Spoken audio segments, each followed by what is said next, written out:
between Deontay Wilder and Tyson Fury. Looks like October the 3rd, I think they said. Is that what they're saying? So obviously Wilder triggered that the rematch clause, isn't it? So yeah, him triggering that, they were going to say July, but they've moved it to October 3rd. right. Okay. Well, that's. It seems a bit more realistic, though. Don't you Yeah, that think? is realistic. Yeah. October. I feel like I wouldn't be surprised if that's like the first fight back. To be honest, what a fight to come back. I think September. I think we'll be back in September. Yeah. Yeah, I just got to find what's shit to do until September because I'm going out of my mind. Yeah, Oh, my goddamn mind, man. Hey, I mean, hopefully it starts going down and you can get yourself back into the gym. You don't have to be speaking to us on a daily basis. That might be working out better for you. But yeah, Wilder Fury 3. Look, we know the first fight was controversial. You don't have to repeat that. Second fight was straightforward. Tyson just walked through him pretty much.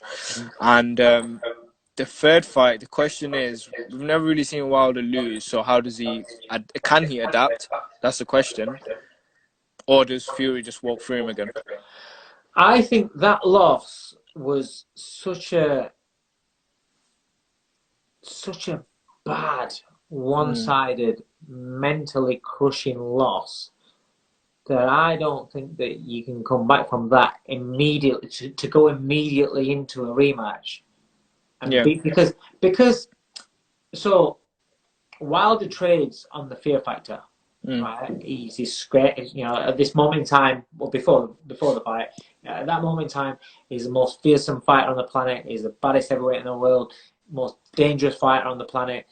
He's got all that fear factor in him, right? That it possesses. He got stripped away. He got embarrassed. He got bullied. He didn't win 1 second of the fight.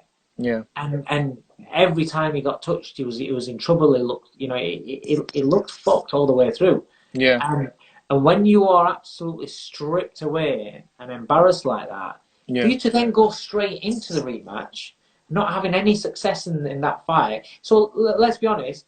In the first fight, he had 2 moments of success. The rest of the fight, he didn't have any success in that. In the rematch, he had zero successes. So out of 2 fights, he's had 2 moments where he's been in the fight. That's too much of a swing. Now, add to the fact the mentality of the embarrassment and getting crushed how he did. For somebody whose persona is that, how he is.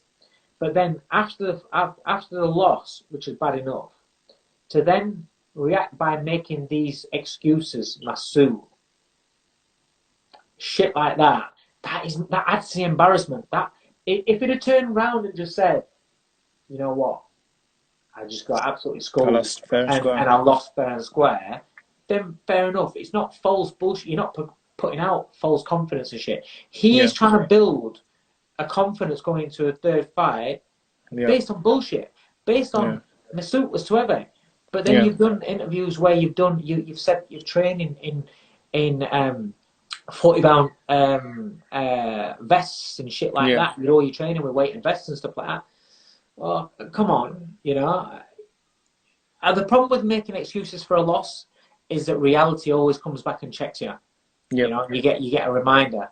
And the fact is that he had 18 rounds to get it right. He did nothing to combat out. And he's not been able to do it. And the fact is that Fury is just getting better. And so Fury fought in a new way that we haven't seen him fight like. And he was very good on that night. Do you not think he's going to improve now? Because having that in the bank. And he has real confidence. Like, it's not just about improving. He has like you said, Wilder's trying to build up this fake confidence. Don't get me wrong, I love Wilder to bits. I think he's amazing for the sport, the way he carries himself, and the one I genuinely also agree to the fact when people say he's the one single punching hardest puncher in history, right? The record speaks for itself. I don't really care who's on that record because there's good names on it, regardless of there being so many fights compared to who you actually know. Yeah, you can't. It's not about his ability, but you can't doubt his punching power. Punching power is phenomenal. The people that when somebody beats them, then all of a sudden they're a shit fighter and they're shit and this and they're overrated and all that bollocks. I don't buy into that. It was only ever by people that are in the trade and people that fans that understand boxing, he was only ever really given credit as a puncher. He was only ever spoke about as, listen, Wilder, you can have boxing, but he can take you out at any time. Yeah. And that is still true because he hadn't lost his punch. No. He can still punch. Exactly. But the problem is that he didn't have a lot else to go with a punch. And when you go in against a fighter that is as good as Tyson Fury, then that's your problem. Because if you can't land that shot, you're pretty much fucked. And that's what happened. So if he loses the last fight, I was speaking about it with someone yesterday, and it's tough to say because if he loses 2 on the trot like that as well, what has he got left in his career? Because that fear factor of Deontay Wilder has almost been figured out. Yeah, it is a tough one. Yeah, but you can't. So before AJ went to rematch with Ruiz, everyone was saying if AJ lost that fight, he's finished. It's over. So you can't not say, if you're going to say that about AJ, you can't not say that about Wilder. You have to have the same sort of attitude. You have to have the same sort of attitude if that's what he's saying.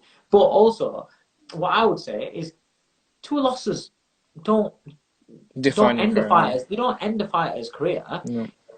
Especially to the same guy. But does that? Yeah. Can you come back when you've earned millions? When you've been at the top of the tree and you've earned millions, you've been up there for quite a while, right? Have you got the motivation to then go back to the gym, study your craft, improve as a fighter, add things to your game, and then take the long route back? Because you can't. You're not going to go straight back into the top. You're going to have to have a couple of fights, then go back, get another crack at the top. Have you got in a locker where you want it enough? That is down to Deontay Wilder. That was down to Anthony Joshua. You have when you have a setback like that, it's down to you how you react to it. Once you've lost, you can't control shit anymore. That's it. It's done. All you can control is how you react to it. And if you react in the right way, Anthony Joshua got beat, got devastated, got smashed in that first fight, but he reacted in a fantastic way. They went out, he learned new things. He added new parts to his game, and then he went out there not just knowing how he... Hey Fight fans, it's Michelle Joy Phelps. If you haven't already subscribed to my YouTube channel, make sure you go ahead and do so by clicking the icon right here, and also hit the bell button so that you can get alerts every time we upload a new video.